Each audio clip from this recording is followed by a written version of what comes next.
اسلام نے باطنی تربیت میں بہت توجہ دی ہے کہ اپنی اولاد کی باطنی تربیت کرے۔ تو قرآن حکیم میں حضرت لقمان حکیم علیہ السلام کا اللہ نے ذکر فرمایا ہے کہ انہوں نے اپنی اولاد کو تربیت کی۔ وَإِذْ قَالَ لُقْمَانُ لِابْنِهِ، یاد کرو اس وقت کو کہ حضرت لقمان نے جب اپنے بیٹے کو کہا، وَهُوَ يَعِظُهُ، نصیحت کرتے ہوئے، اولاد کو نصیحت کرتے ہوئے، یا بنی لا تشرک باللہ، کہ اے میرے بیٹے اللہ کے ساتھ کسی کو شریک نہ ٹھہراؤ، ان الشرک لظلم عظیم، بے شک شرک یہ سب سے بڑا ظلم ہے۔ یہ شرک کیا ہے؟ یہ سب سے بڑا ظلم ہے۔ تو سب سے پہلے عقائد پہ انہوں نے توجہ دی کہ میرے بیٹے کے عقائد درست ہوں، جو بنیادی چیزیں ہیں اللہ پہ، اللہ کے رسول پہ ایمان لانے کی جو بنیادی چیزیں ہیں وہ عقائد ٹھیک ہوں۔ تو بنیادی عقائد جو نبی کریم صلی اللہ علیہ وسلم نے بیان فرمائے ہیں، اور قرآن پاک میں بھی اللہ نے فرمایا ہے سورۃ البقرہ 170 نمبر آیت میں، وَلَٰكِنَّ الْبِرَّ مَنْ آمَنَ بِاللَّهِ، کہ نیکی یہ ہے، ایمان یہ ہے کہ اللہ وحدہ لا شریک پہ ایمان لے کے آئیں، اور والیوم الآخر، قیامت کے دن پہ ایمان لے کے آئیں، والملائکہ، فرشتوں پہ ایمان لے کے آئیں، والکتابی، اور تمام کتابوں پہ ایمان لے کے آئیں، والنبیین، اور تمام کے تمام انبیاء علیہ السلام پہ ایمان لے کے آئیں۔ اور ایک حدیث میں آپ نے فرمایا اچھی بری تقدیر پہ ایمان لے کے آئیں۔ یہ بنیادی عقائد ہیں کہ ہمارا اللہ رب العزت کے بارے میں ہمارا اعتقاد ٹھیک ہو۔ اللہ کی توحید کیا ہے؟ کہ اللہ کی ذات جیسی کوئی ذات نہیں ہے۔ اس نظام ہستی کو اکیلا ایک خدا چلا رہا ہے، وہ اس نظام ہستی کو چلانے میں وہ کسی کا محتاج نہیں ہے، اس کو کسی کی مدد کی ضرورت نہیں ہے، اس کو کسی کی ضرورت نہیں ہے، نہ اس کو جنات کی ضرورت ہے، نہ فرشتوں کی مدد کی ضرورت ہے، نہ انبیاء سے مدد کی ضرورت ہے، نہ اولیاء سے مدد کی ضرورت ہے۔ اللہ کو اس نظام ہستی کو چلانے کے لیے کسی کی مدد کی ضرورت نہیں ہے۔ اللہ وحدہ لا شریک ہے، یہ اللہ کی ذات میں توحید ہے۔ اللہ نے فرمایا سورۃ الاخلاص میں، واللہ احد، وہ ایک اللہ ہے، اللہ الصمد، وہ بے نیاز ہے، وہ محتاج نہیں ہے کسی کا۔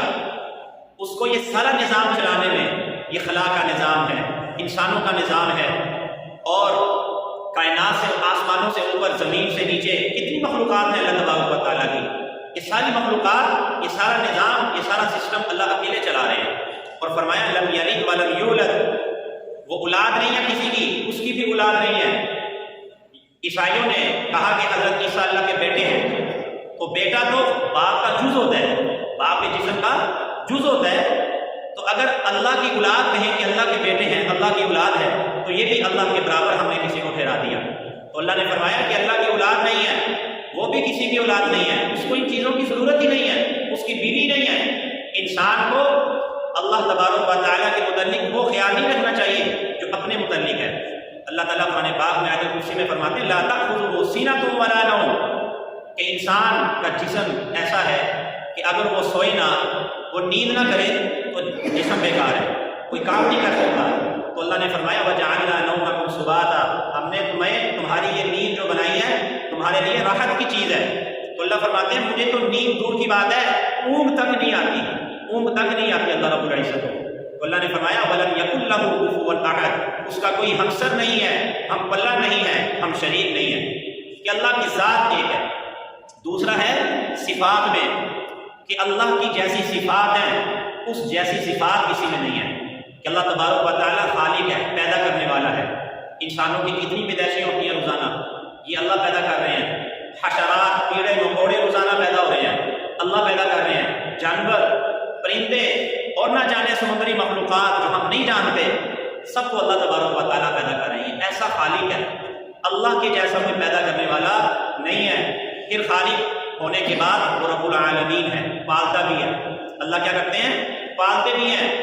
پیدا کیا، پھر پیدا کرنے کے بعد اللہ نے خود ذمہ لیا ہے وَمَا مِن دَابَّةٍ فِي الْأَرْضِ إِلَّا عَلَى اللَّهِ رِزْقُهَا، کہ زمین پہ کوئی بھی نہیں ہے رینگنے والا مگر اللہ کے ذمے ہے اس کا رزق، کہ پہلے پیدا کرتا ہے ساری مخلوقات کو، صرف انسانوں کو نہیں۔ ایک باپ کو اپنے 2، 4، 6 بچے پالنے کی فکر ہوتی ہے، تو اللہ فرماتے ہیں میری ذمہ داری ہے پوری مخلوق کو روزی پہنچانا، پوری مخلوق کو روزی پہنچانا۔ پھر رب العالمین ہے، پھر اللہ کی صفت ہے زندگی دینے والا ہے، موت دینے والا ہے، غیب کا علم اللہ کے پاس ہے، کہ اللہ کی جو صفات ہیں اس جیسی صفات کسی اور میں نہیں ہے۔ تو اگر ہم اللہ کی ذات کے ساتھ، جو اللہ کی ذات میں جو خوبیاں پائی جاتی ہیں، اگر ان صفات کو ہم کسی انسان میں ماننا شروع ہو جائیں تو یہ اللہ کی صفات میں شرک ہے۔ یہ کیا ہے؟ اللہ کی صفات میں شرک ہے۔ تو اللہ کی جیسی صفات کسی میں نہیں ہے، نہ جنات میں، نہ فرشتوں میں، نہ انبیاء میں، نہ اولیاء میں۔ اللہ کی جیسی صفات، جو صفات اللہ کے لائق ہے وہ اس جیسی صفات۔ اب آپ کہہ سکتے ہیں کہ اللہ فرماتے ہیں ان اللہ سمیع بصیر، کہ بے شک اللہ سننے والے ہیں، دیکھنے والے ہیں۔ تو انسان کہے گا میں بھی سنتا ہوں، میں بھی دیکھتا ہوں، ہمارا سننا کتنا ہے، ہمارا دیکھنا کتنا ہے؟ باریک سا پردہ درمیان میں آ جائے، دیوار آ جائے تو ہم اس کے اس طرف نہیں دیکھ سکتے۔ تھوڑا سا دور ہو جائے، تھوڑی سی نیچی آواز ہو، ہم اس کو سن نہیں سکتے۔ تو اللہ تبارک و تعالیٰ کیسا دیکھتے ہیں؟ اللہ تبارک و تعالیٰ پوری کائنات کو دیکھ رہے ہیں۔ رات کا اندھیرا ہے، پھر پہاڑ کا اندھیرا ہے، پہاڑ کے اندر کالی چونٹی چل رہی ہے، اللہ تبارک و تعالیٰ اس کے چلنے کی جو لکیر ہے وہ بھی دیکھ رہے ہیں اور ہر چیز کو سننے والے ہیں۔ تو اللہ کی یہ جو صفت ہے، ایسا سننا اور ایسا دیکھنا، یہ کسی مخلوق میں نہیں پایا جاتا۔ تو یہ ہے اللہ کی صفات۔ پھر ایک اللہ کے افعال ہیں کہ اللہ تبارک و تعالیٰ اس نظام ہستی کو براہ راست خود چلا رہے ہیں۔ درختوں کے پتوں تک اللہ کے ارادے اور حکم کے بغیر حرکت نہیں کر سکتے۔ یہ سارا کنٹرول اللہ کے پاس ہے اور ان کاموں کو چلانے میں اللہ کو کسی کی مدد کی اور کسی کی ضرورت نہیں ہے۔ تو یہ توحید فی الافعال ہے۔ ایک توحید کی چوتھی قسم ہے، یہ 4 قسمیں ہیں۔ توحید فی العبادت، کہ جب اللہ کی طاقت پوری ہے اور خدا ایسا ہونا چاہیے کہ جس پہ زوال نہ ہو، جس پہ غروب نہ ہو، جس کی طاقت ختم نہ ہو۔ سورج ہے کہ سورج کو دیکھ کر کہے کہ اس نے پوری دنیا کو روشن کیا ہے، تو لہٰذا سب سے بڑا یہی ہے۔ چاند کو دیکھ کر کہے، پانی کو دیکھ کر کہے، آگ کو دیکھ کر کہے، کسی طاقتور چیز کو انسان دیکھ کر کہے کہ چونکہ اس میں بہت زیادہ طاقت ہے اور یہ سب سے اونچا ہے۔ لیکن کائنات میں جتنی چیزیں ہیں ان سب میں زوال ہے، سورج غروب ہو جاتا ہے۔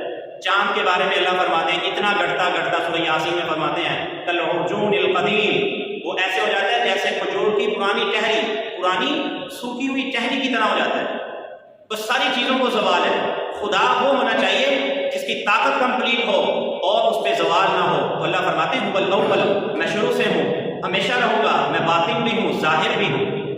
تو عبادت، بندگی، سجدہ کرنا، اپنی مقدس پیشانی کو جھکانا، یہ صرف اس کے لائق ایک اللہ کی ذات ہے کہ جو جس کے پاس خزانے پورے ہیں، جس کی طاقت پوری ہے۔ تو توحید فی العبادت کیا ہے؟ کہ جس کے سامنے سر بجسود ہو جانا، کہ جس کے سامنے جھک جانا، جس کی مکمل بندگی کرنا، یہ صرف ایک اللہ اس کے لائق ہے۔ تو حضرت لقمان حکیم علیہ السلام نے سب سے پہلے بنیادی عقائد کی طرف توجہ دی کہ بیٹا اللہ کے ساتھ نہ اللہ کی ذات میں، نہ اللہ کی صفات میں، نہ اللہ کے افعال میں، نہ اللہ کی بندگی میں کسی کو شریک مت ٹھہرانا۔ ان الشرک لظلم عظیم، اور بے شک شرک سب سے بڑا ہے، بڑا ظلم ہے۔ ایک دوسری جگہ اللہ تبارک و تعالیٰ نے فرمایا الذین آمنوا ولم یلبسوا ایمانہم بظلم، کہ وہ لوگ جو ایمان لے کے آئے اور اپنے ایمان کو ظلم کے ساتھ خلط ملط نہیں کیا۔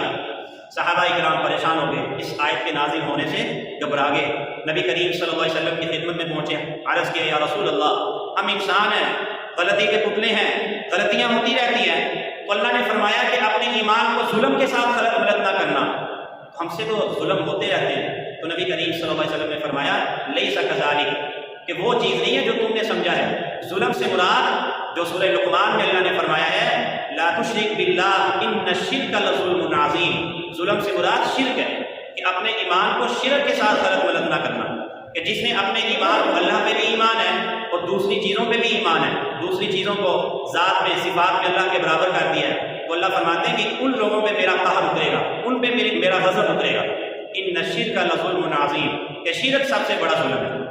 اور شرک کے بارے میں اللہ فرماتے ہیں کہ اگر کوئی انسان قیامت کے دن میرے پاس آئے گا، شرک اس نے نہیں کیا، میرے برابر کسی کو نہیں ٹھہرایا، میری ذات میں، صفات میں، میری بندگی میں، میرے کاموں میں کسی نے کسی کو میرے برابر نہیں ٹھہرایا، تو ہو سکتا ہے میں جس کو چاہوں معاف کر دوں، میں جس کو چاہوں معاف کر دوں، لیکن یہ میری غیرت ہے کہ جس نے میرے ساتھ کسی کو برابر ٹھہرایا اور میرا ہم پلہ ٹھہرایا، بندگی کے لائق میں تھا، لیکن اس نے کسی اور کی عبادت کی، اپنی مقدس پیشانی کو کسی اور کے سامنے جھکایا، تو اللہ فرماتے ہیں یہ میری غیرت کا تقاضا ہے، میں اس کو معاف نہیں کروں گا، اس کو میں معاف نہیں کروں گا۔